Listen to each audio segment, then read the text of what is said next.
Hi everyone, welcome to Masters of Automation. Today I have the pleasure of hosting Kaspar from Pactum. Kaspar, thanks for joining. Hi, nice to be here.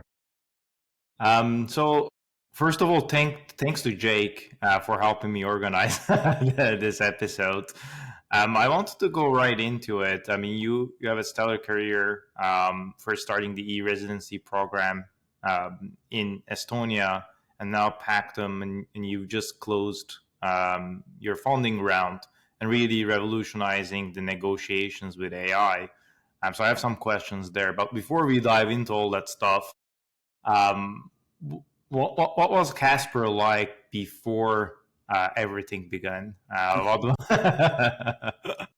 guess I guess I'm the same person still, just living in countryside in nature with family, fishing. Just came from Lapland fishing trip with my brother.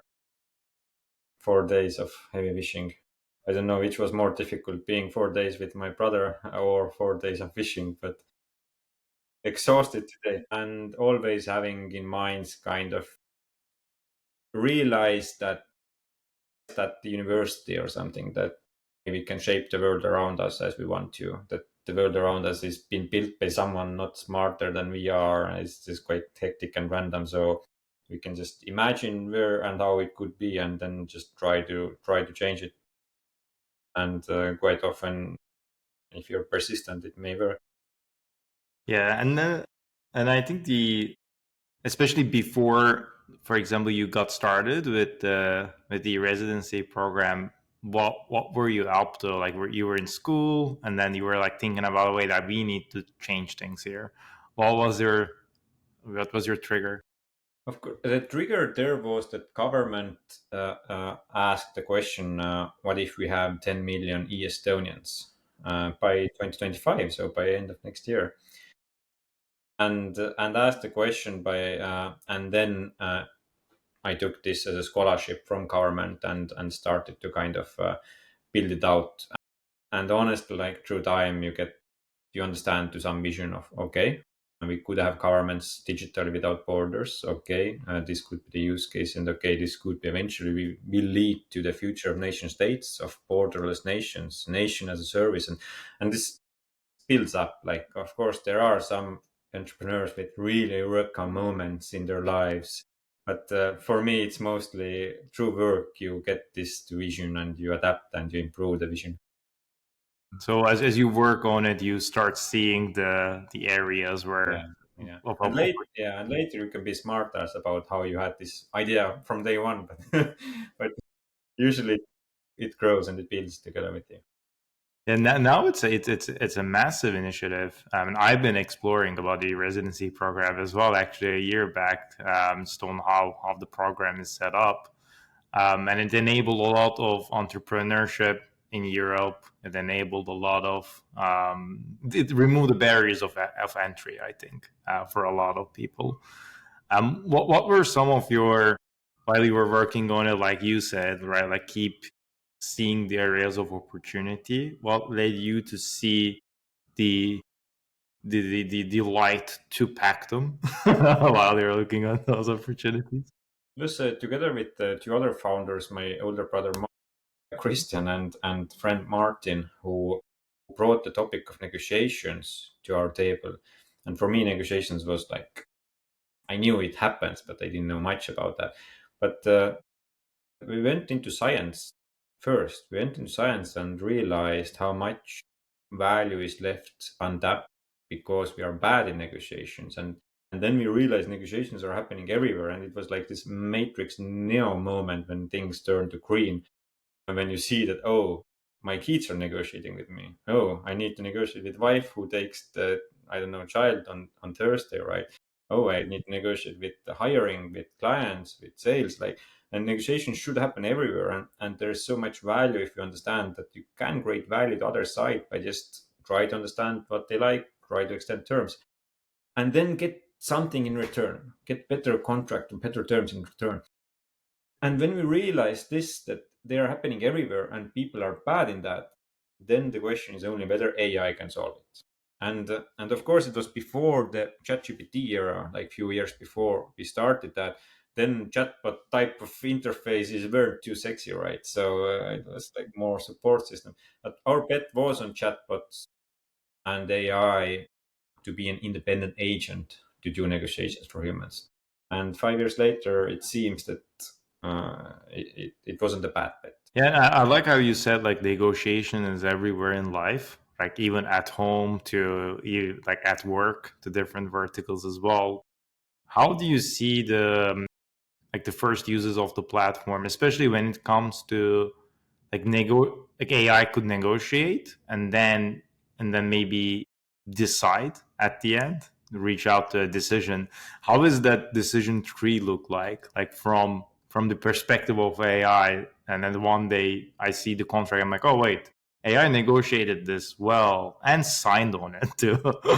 How does that part? Yeah. So for the AI to have authority, it needs to know some things. First, it needs to know what are the potential terms that can be negotiated. So they are fixed, like price, like payment terms, like stuff like that. Second, it needs to know the value of those terms. So it needs to know that if I exchange early payment, if I pay you 30 days earlier, can you give me 1% discount? So this is equal value to me. And then if it knows the terms and the value, it can start making trade-offs. And when you have 10 plus terms, then it's quite difficult for human to kind of even calculate those trade-offs. Like if I would ask you, are you ready to lower the item cost for these 5 items 2.5% while paying me 30 days earlier and changing the warranty of these terms 30 days later, while actually also giving exclusivity on the other term? It's some math problem. For AI it's easy, it's like Excel. You have rows of data and values, and it can do the math, right? These days already pretty well.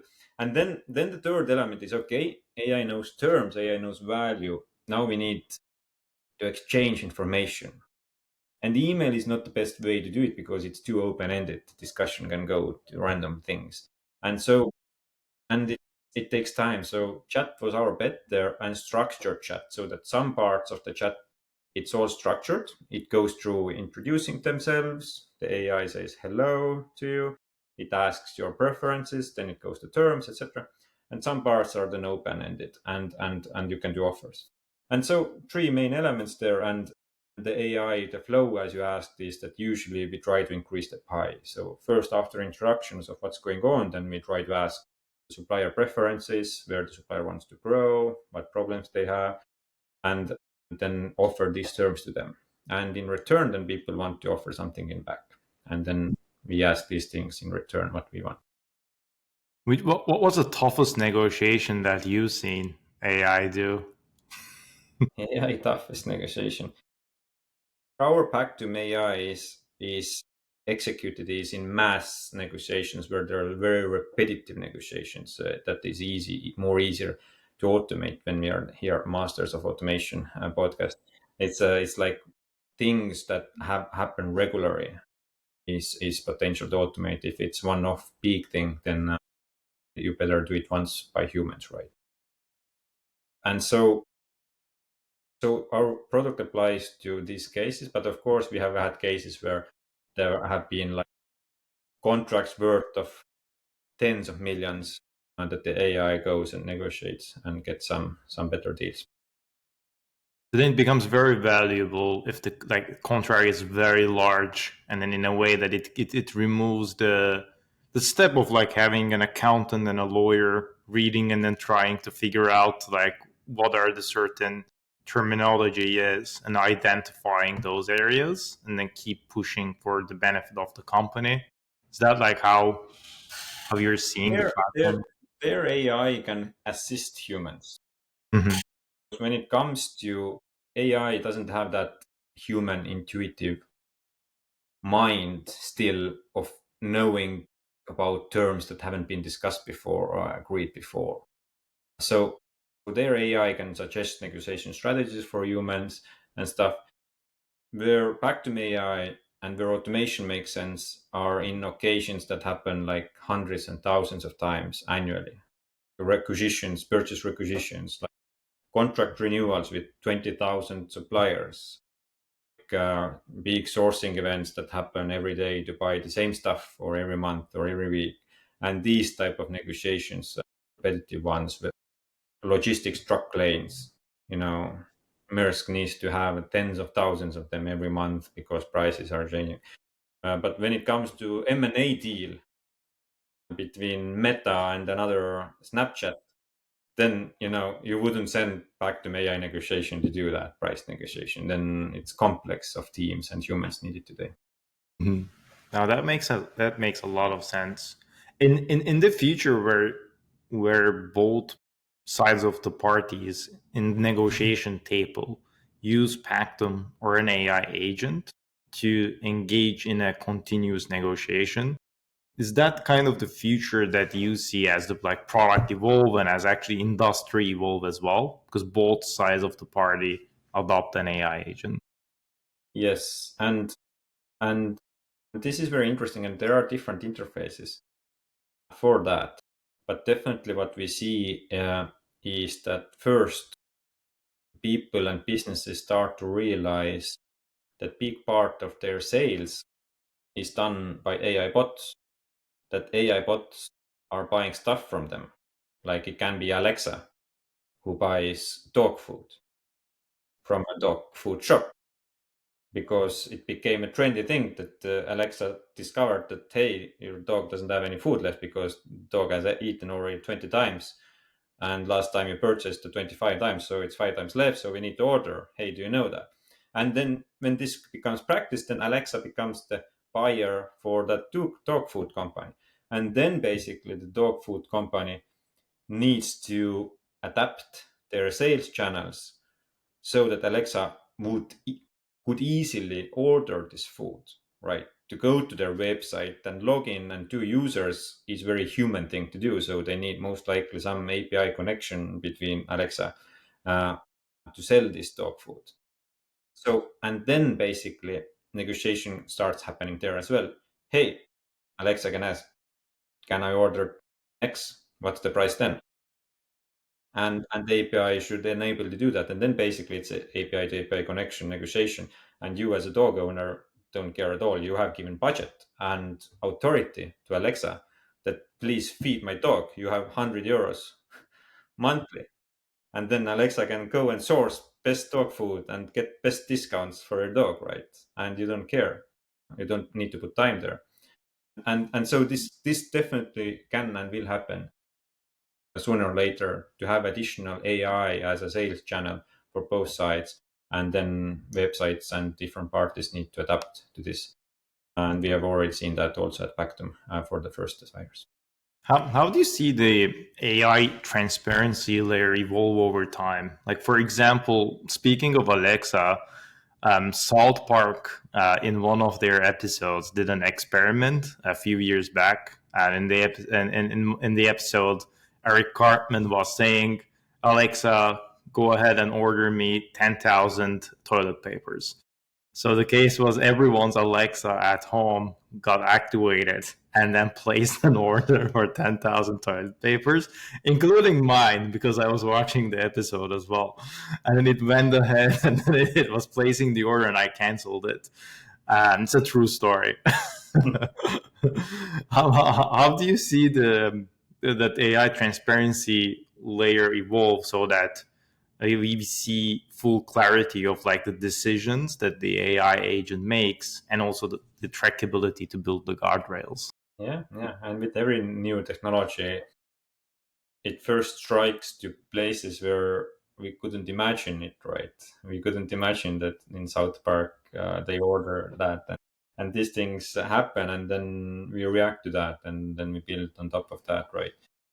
So I think giving transparency to AI decisions is a definite must, to a certain degree at least, to like, because as we now will have tens and maybe hundreds of agents independently authorized to act on your behalf, not just to chat, but like act and have decision power, most likely also budget to some extent.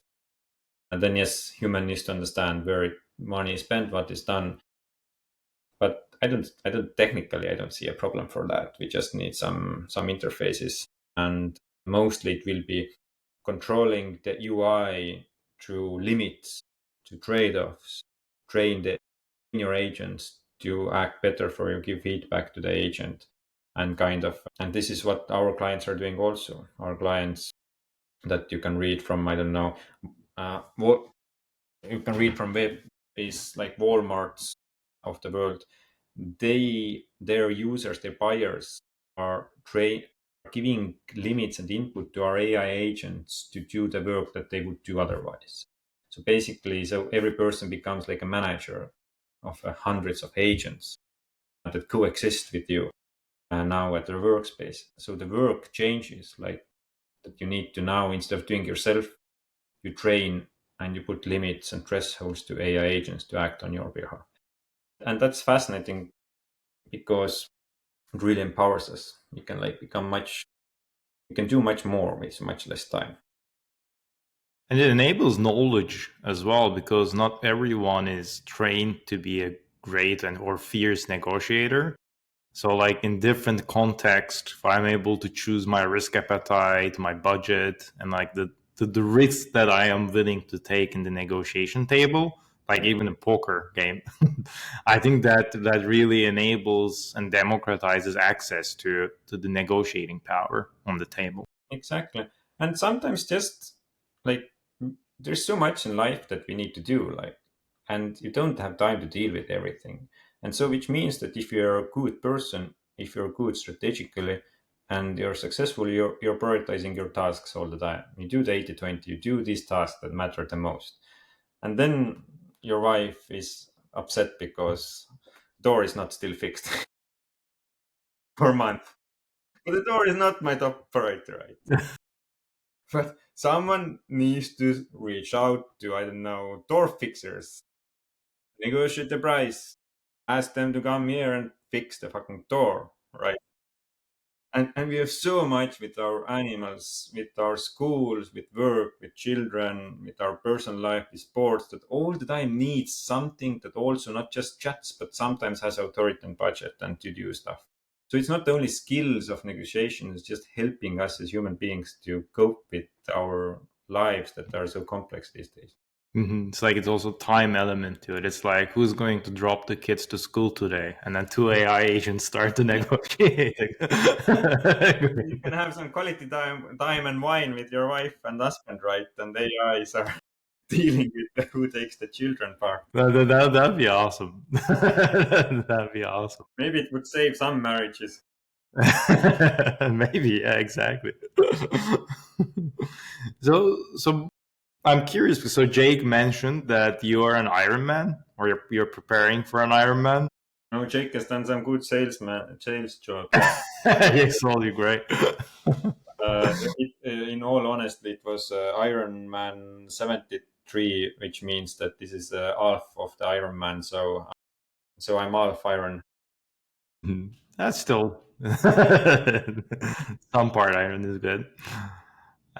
So I'm curious, while you're preparing for that, I mean, Ironman races are intense. It takes like grit, determination, right? Like hating to do something, but also loving it.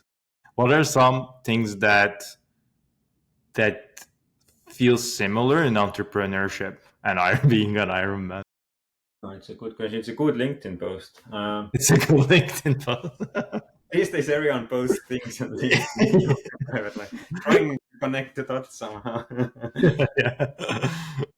uh, well, one thing is mostly it's mentally to understand that this is your mental. It's a mental problem, not physical problem. That you can survive this and you can reach next phases if you're just mentally wanting to do that. And in startups, always basically you're in trouble. You always have this paranoia of things are bad, and then you mentally just driving through there that despite no matter what, basically you will get to the next phase and next phase and next phase, and making the phases short, not becoming unicorn on next day, but just understanding, can I achieve this in next week or month? And then if it milestones are shorter, like in Ironman, you divide this big challenge into shorter wins, then it's easier to achieve. But yeah, there are many parallels, I think. Follow me on LinkedIn, and I'll make a post. Yeah, that's a great LinkedIn post. You should make a LinkedIn post right after this about that. What are some things though, like from your experience, that led you to be successful? Like just building daily habits, like, or like planning from product perspective, like, because there are many customers and then they all want different things or a lot of things. How to manage that? I don't know whether I've succeeded that. It's difficult to say no. Mostly it means saying no, right? But you can't say no too early because you're too stupid too early. So you need some training, always some data points, and then on very limited amount of data to start saying no, and pray again that you can change it back, revert it if it was a bad decision.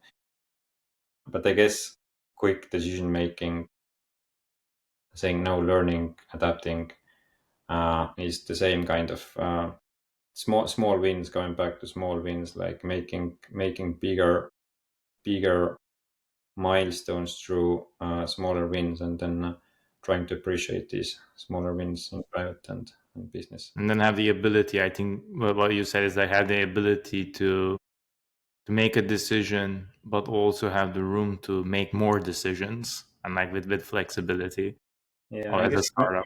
one of the, like, it's one of my favorite uh, parts of the lean startup theory for startups. I was a great fan of that like 15, 20 years ago, was that uh, do decisions that you can do tomorrow, if, or something like that, if you can do tomorrow, if you don't need to do them today. Because in Estonian, there is this sentence of opposite. Don't put the tasks of tomorrow, today to tomorrow or something, do them today, something very traditional kind of Estonian thinking that, but lean startup is other way around. Like, if you don't need to do it today, do it tomorrow, because tomorrow you're smarter. And this kind of always to remind that not to jump on conclusions kind of too early, uh, and then detecting when it's not anymore time and now you need to do decision. I think this is always the balance of everyday balancing of decision making. Mm-hmm. I think the Estonian phrase then means like do not procrastinate, whereas the lean startup is like procrastinate but keep what is important, or because tomorrow you'll be better suited to make that decision because you'll have more experience.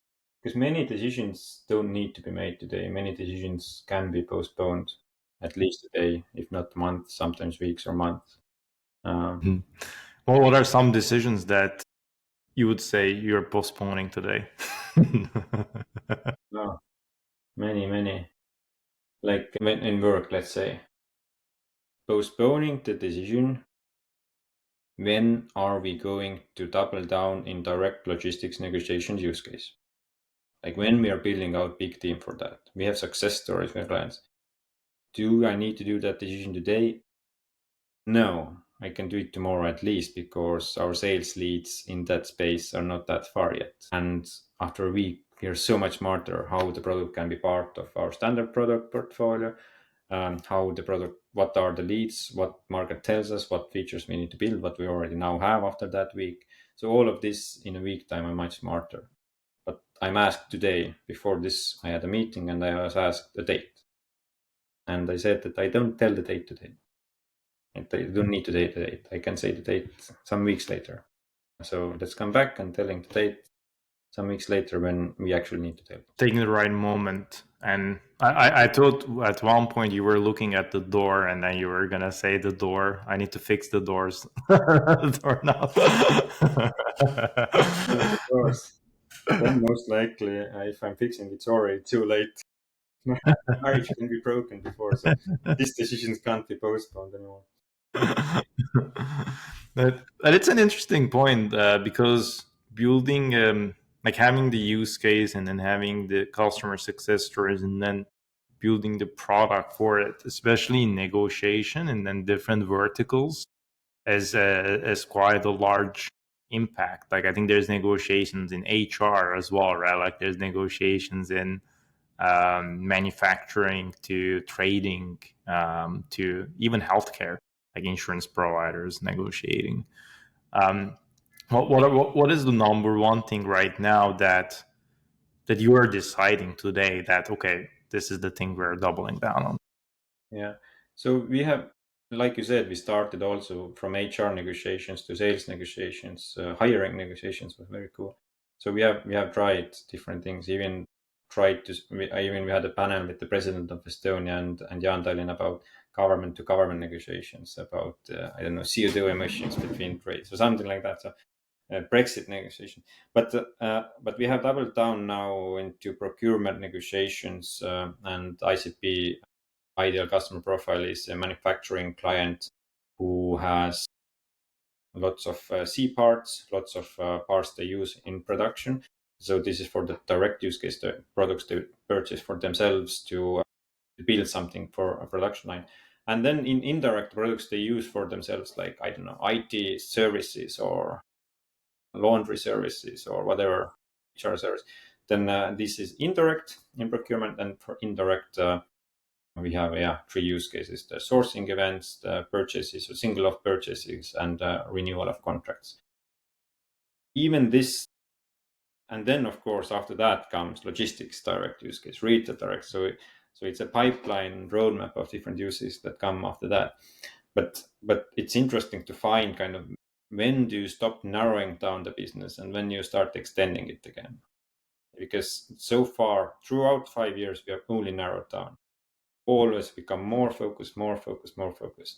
And eventually, if you start kind of really scaling in that one narrower use case, then it's time to extend right again.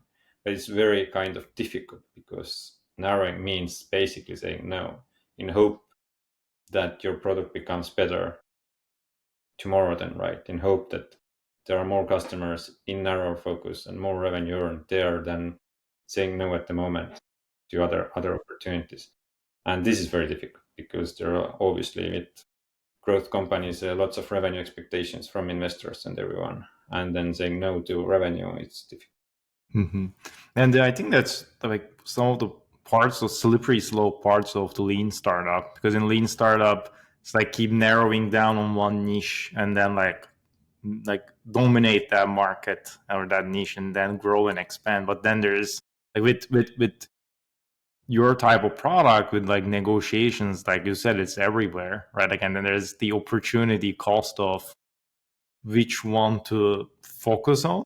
Like you said, in government contracts are pretty long. Like they're like 20-year contracts that, and then large substantial contracts if implemented. So there are a lot of benefits there as well. So if you were to think of the opportunity cost from the perspective of lean startup, and you already mentioned, right, like the navigating through it is tough, but where would Kaspar want to apply negotiation AI if opportunity cost was not a problem? If opportunity cost wouldn't be a problem, I would like every person of us would have Pactum AI in the pocket to kind of help us with our daily lives, from shopping to selling stuff, being like super agent working for us in a bit shorter time frame. Of course, the entire purchasing / procurement divisions, we see Pactum AI full domination across the globe. And the question then is that are we then too late to take over sales negotiations as well? Then Pactum would control all entire inflows and outflows of a company. But next 4 to 7 years at least, procurement negotiations across industries in indirect and direct use case. I'm curious from the perspective of AI agent to AI agent negotiation. Like there will be other incumbents that build different AI agents, but in a competitive landscape over time, as let's say Pactum AI competing fiercely with another AI company's AI agent on the negotiation table, and then beats the other agent by signing a better deal and then better requirements sheet. How does that communicate it to everyone on the table that is negotiating? So do people know that it's an AI that negotiated the deal and won against the other's AI? How does it work? I guess regulations come in play here as well. Like the EU AI Act very clearly states that the AI needs to be clear that it's an AI, not a human. But as we know, also EU is quite often overly regulating, right? So the question is what the industry standard will be, and most likely we won't see these regulations in the US at least, and which means that if you receive a call or email when someone wants to buy or sell something, then you can be never sure that it's not an AI agent. These days they can't fool anymore in that sense. And of course, when it comes to cybercrime, it's like terrible. All of a sudden, your mother calls and says that she's in a car accident with a taxi driver, and you need to send 1,000 euros to the taxi driver, otherwise she can't get home, and cries, and then sends the details. Like how to make sure that this was your mother, I don't know. Most likely, industry and founders are creative enough, and the good wins the evil, and we'll figure it out. But many unanswered questions. And then like a lot of, especially people who are elderly, right, like face it the most, like who receive the call from an AI agent that tells them, and then they face that scrutiny. So like in the balance of, like you said, in the US it's pretty lenient right now, and these type of things are happening. And in Europe, the EU AI Act, I think, reinforces or like maybe secures, maybe mitigates some risks, but in the meantime also restrains innovation and in the way that it is done. In which ways do you see the benefit of regulation today, and cons of it in EU? It's a good question, especially because I worked for government as well, right? And worked in the times of crypto, where eventually we had kind of the opposite, that I was really supportive of the regulations, while the entire crypto community was kind of built anti-regulations. I was built to get out of the government and stuff. And then I was mixing regulations with crypto and trying to launch Estcoin, our national cryptocurrency, and stuff. And why? And eventually, what it led to, that Estonia was by far number one country where cryptocurrency companies and general crypto companies established themselves, while quite high fees. And the reason was that it helped to understand the clarity for future.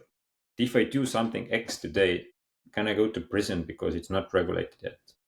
And later they say that you did wrongly because, there weren't any regulations. But who cares, right? You did wrongly. And so regulations help with clarity. I like them for that. The question just is where you draw the line, and where can you kind of empower entrepreneurs and stuff, punish them, and increase the bureaucracy. Like, you don't think through sometimes when you build regulations in EU that how much bureaucracy it means for the entire economy if they need to hire a lawyer to read what is EU law, and after reading understand where they fit and what it means to their clients and suppliers and how to comply. Because mostly it's just hiring legal to comply, because everyone figures it out how to comply. It's just paying legal fees to do that. And then the EU companies now are paying these legal fees. So mostly lawyers usually win. And then the winner in the deal becomes the lawyers, because also startups don't have a lot of money in the beginning as well to be able to afford. Yeah, startups, the EU regulation and going against that is not startup top 100 risk of becoming bust. Product market fits and everything else is a risk. So what startup is doing is that they're doing nothing, right? Because once they're becoming very big and influential and stable, then of course to manage that risk you start hiring lawyers and mitigating these risks. But maybe that's also the reason we don't have too many very large technology companies in Europe at all.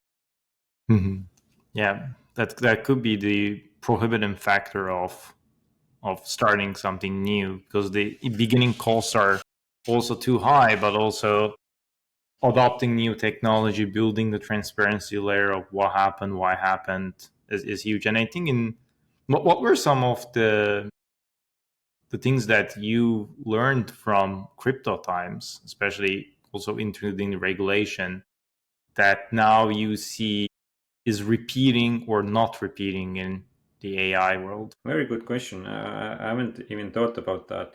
Besides that, is it the same hype as in crypto, where eventually lots of money was poured into crypto entrepreneurs, but not much value was kind of not much value didn't come out from that. Let's be honest, at the moment at least. And is it the same happening in AI or not? In it, I don't know, fourth hype cycle historically, right?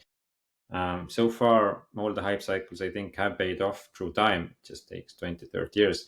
And crypto, in that sense, is still too new thing to exactly know whether it paid off. Definitely some taxi drivers' money went to engineers, which in some sense, I don't know, maybe it's not that bad. Maybe it is. So we don't know that yet about the AI. But maybe in terms of regulations, there is something to learn that we haven't learned in Europe. That understand where to regulate, what to regulate, and empower entrepreneurs always. And entrepreneurs is your economy, kind of. There are criminals, but when you get too stuck with few criminals, you ruin the entire economy. And you always work with criminals, but work with entrepreneurs, kind of. And it's in a way the problem of having a one bad, or maybe having a one aggressive student in the classroom, then everyone gets punished for that student's behavior, because teacher is like, oh, if he or she does that, you are all punished.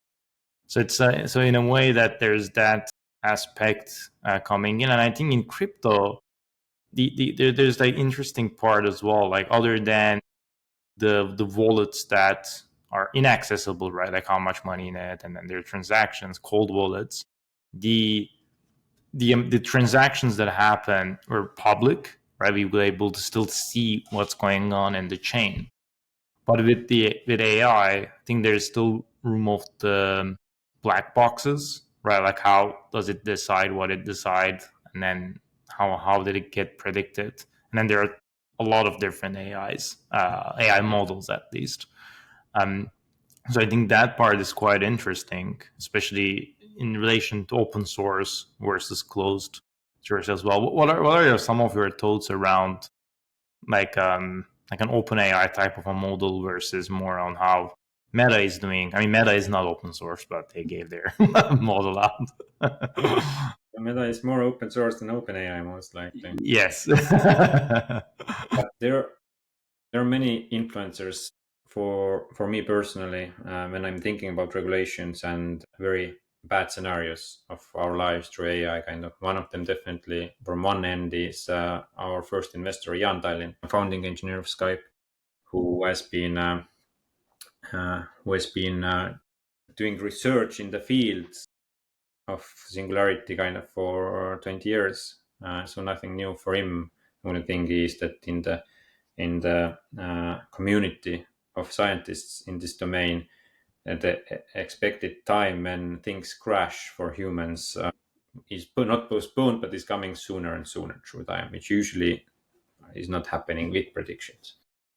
And one of the reasons there is this race, right, and black box effect of launching and learning and adapting and launching again, learning again without understanding, and the product is built without understanding exactly how it operates and what it can cause.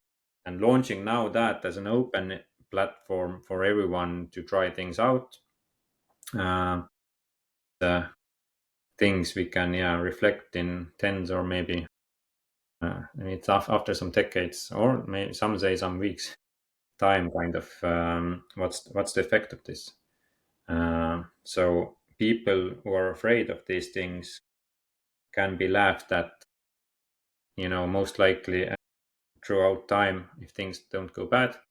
But if things turn to bad, then no one laughs at them. Then most likely they get punished why they were more serious. So, so I do support, all in all, a kind of more open discussion about release of code when the harm can be huge, and how to manage different risks there. And I do encourage kind of governments, and I've done myself in the EU level more, kind of to discuss the balance of budgets when it comes to AI safety and AI innovation outside of safety. Kind of at the moment, it doesn't seem to be maybe where we would like it to be.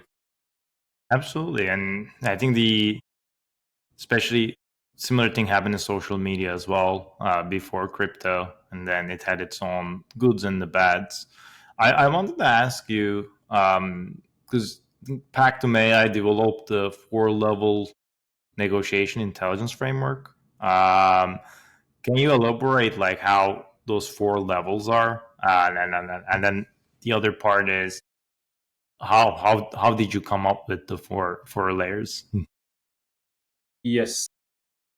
So what four what 4 levels means is that, as we have done so many different use cases of AI negotiations, then we have divided these use cases into 4 levels. Level one being standard, then advanced, then expert, and then superhuman level. And the 4 levels, each level has higher cumulative impact of the use case and negotiation, and comes with higher complexity. And level one starts with the most standard purchase orders negotiations that could be called hagglebots, even, that I want to buy this with that price. No, okay, let's do it that price, kind of. Not much intelligence built in it, achieves some results. Level two is going more advanced, more terms, more data points. Expert level already, which the best humans are capable of doing. Like you have in retail, for example, you need to understand the margins, commodity costs, the competitor pricings per item level constantly, to have good argumentation, data levels, and negotiation strategies. Very complex, kind of, and future prediction forecasting as well, that AI is ready to and able to do in Pactum already. What we haven't seen too much yet, also by Pactum side, is what we see in level four, which we call a superhuman, which basically already could outbeat any human being in achieving results. For example, we have done a pilot in, let's say, logistics use case where there are carriers and then there are shippers, and today they are communicating through WhatsApps and different platforms to find routes. So now, if you released LLM AI there, who understands the context of tens of thousands of shippers and carriers in single second and never sleep, then they reach out to the other side to find whether there is a deal. And with milliseconds, the other side can offer their counter offer through their AI agents, and basically transform the entire industry so that deal making is done between machines, and those companies who have deployed machines win the market because humans are too slow. Like in trading, in some cases already they are. And in these cases, kind of AI agents, what we call superhuman level, indeed could change the way how we operate.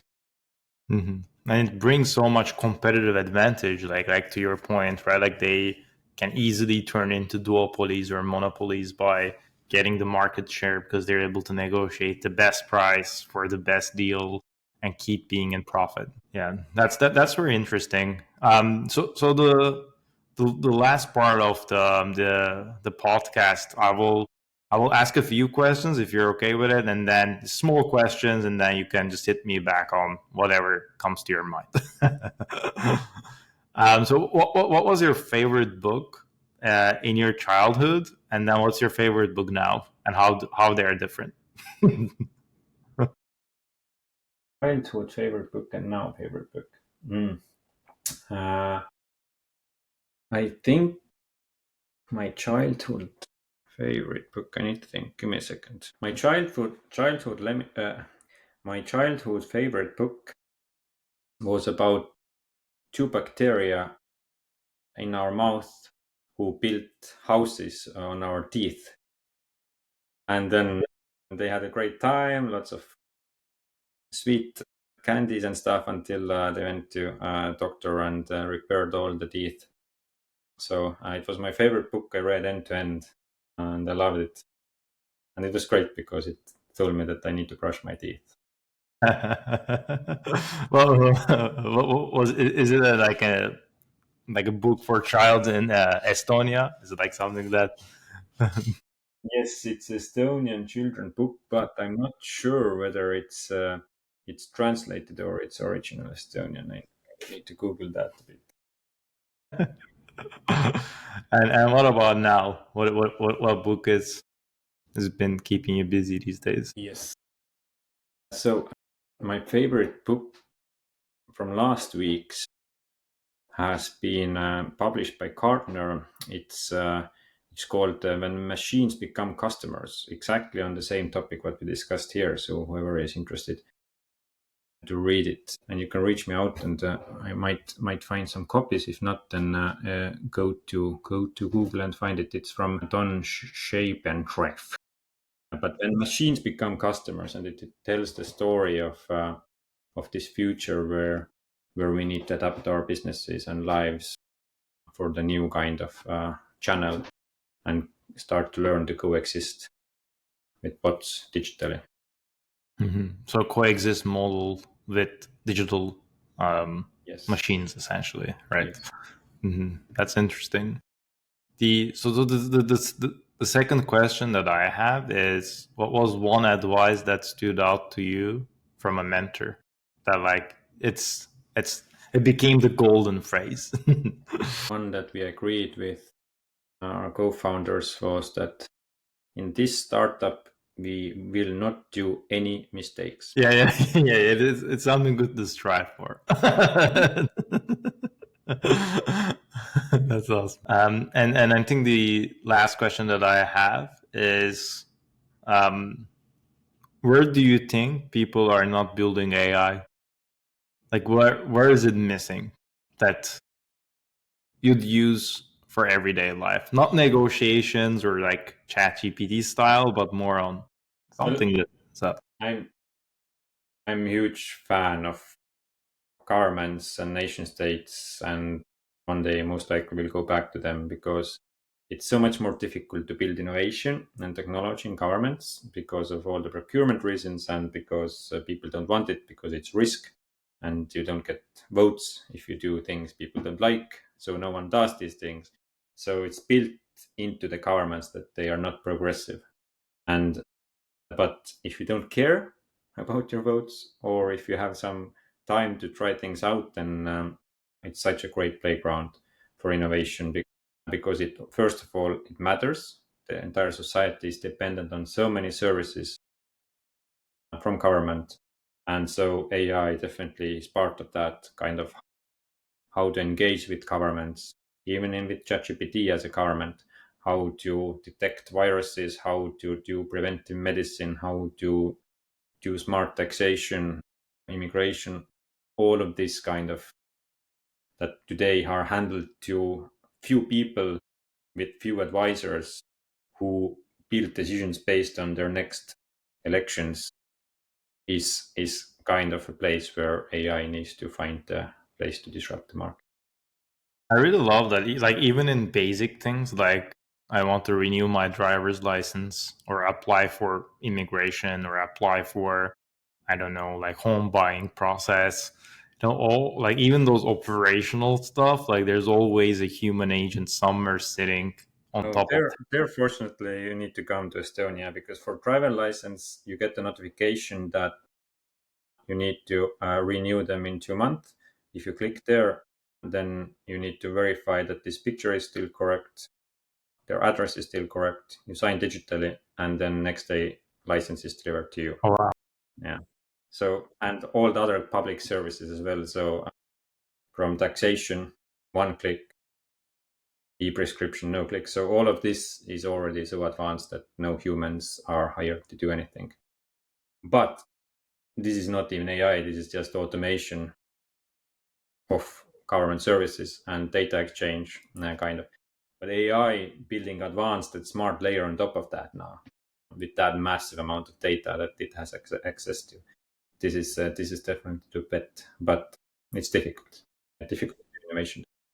And building that foundation layer is super important, though. Like having the data ready, having the processes ready. I feel like in the US, especially, it's just far behind when it comes to these things.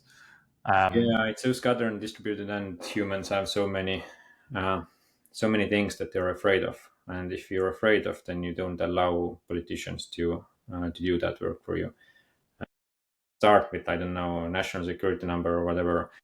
Like in Estonia, our digital names are public. So my digital name is 387120122796.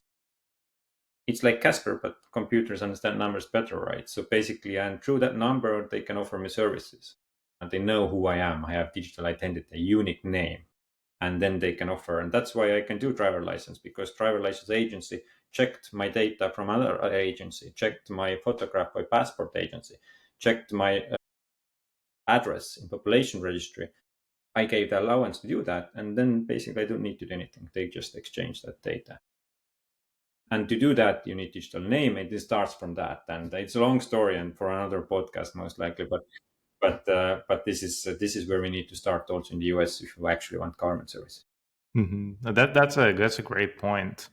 I'm curious for. I know I already said I'm going to ask the last question, so this will be the last question. But is the so you built the E-Residency program, and it's being used by entrepreneurs all around the world. And with Pactum now, as you're already like still in Estonia, what some of the benefits that the startup sees by being by being part of the E-Residency program versus the ones that maybe some of the other incumbents are not be able to leverage because you guys have it. Yeah, mostly what e-resident just helps is it just helps to save you time to tackle with the bureaucracy. It helps to save costs when establishing a company. It's like 100 euros, and then you can collaborate remotely with founders and employees. No need to visit any tax authorities, anyone actually, and of course with the economic incentives of not being taxable at all, no income tax for global nomads, and especially. So all of this, it doesn't help you to get clients or revenue. It saves your time to do your business. Yeah, I think that would be the golden deal. Like once you sign up, you automatically get some revenue and customers. No, that's it. Thank you very much for the conversation today. I had a great time. I appreciate it. Thank you.